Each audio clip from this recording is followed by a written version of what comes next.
Okay, so today we're going to talk about our good old friend, the demo saw. All right, right now I have in here a masonry blade, which you guys are familiar with. This is for cutting anything with concrete and stuff like that. It's not uncommon to put a metal blade in there for cutting rebar. So I'm going to give you a quick example on how to change the blade. So I got my good old friend, Mr. Adjustable Wrench, and you go lefty-loosey. And that comes off nice and easy. So it's not uncommon for this to be really difficult, and at times when this way, what I'll do is I'll take some sort of material and I'll shove it between there like that so the blade can't move, and then I'll twist it off. But this one came off nice and easy. Your trowel, anything will work like that. So I take it off like so.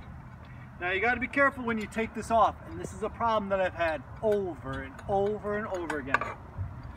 There's multiple pieces. It's easy not to lose these two, okay? We know about these two, but the famous one that kids lose all the time, and it's kind of stuck on there, is this ring right here.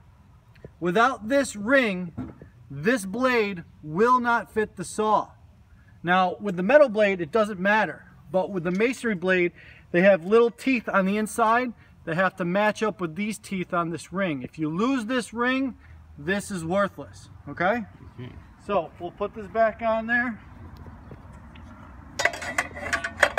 There's also an arrow indicating which way the blade is supposed to go. So there's my arrow right there, and my saw is going to turn this way, counterclockwise. I'm going to put our ring back in there.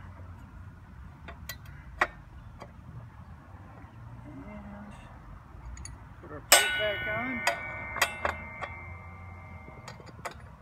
Tighten her back down.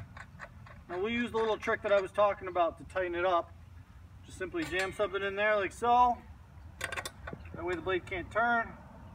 And that's nice and snug. That's not going anywhere. Alright, so for a nice little quick review. Come on in close for me there, Wally. We have our choke. Okay, and I've conveniently enough marked where the choke. This is choke on. This is choke off. If you're starting it for the first time that day, you have to have the choke on. Once you have the machine start up, the saw start up, you won't need to use the choke again. But the first time you're running it for that day, you have to have the choke on in order to get it started. All right?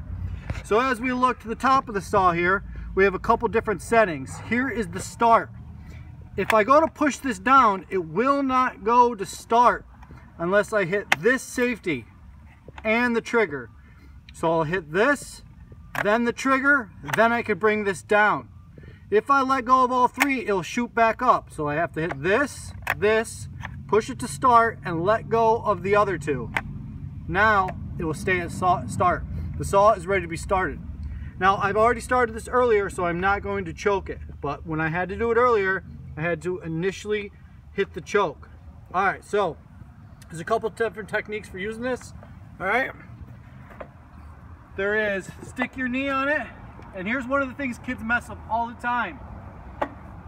This pull cord has play in it. See how I'm able to pull it to here, and then it wants to stop? You do not want to pull from here. You want to take that little bit of play out of the saw. If you pull from here every time, you're eventually just going to break the pull cord. So what I'll normally do is take that play out of the saw and then pull from that point. That's the point I'm going to pull from. Alright? So I got my saw on start. The other thing that I haven't mentioned is, I already did it though, you check to make sure you got gas. We got gas in there. Alright? I take the pull out of it. I got my knee on the saw so the saw can't move. I got my hand here bracing the saw, and I'm just going to pull.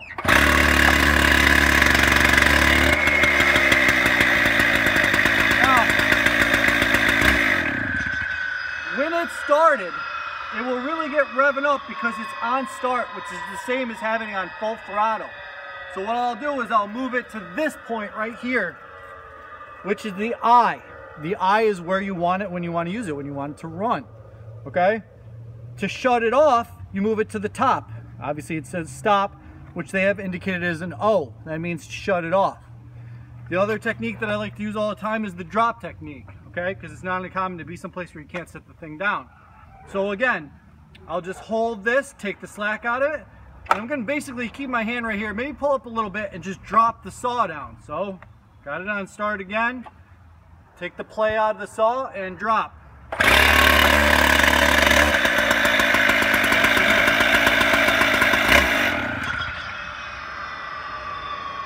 This is the best saw that you can get. Steel makes an awesome saw, and this thing has lasted a long time. I've seen some on construction sites that are much older than this, and they do get some wear and tear, and they run terrific. So, you know, as long as you just keep to those rules, the thing works great, no problem.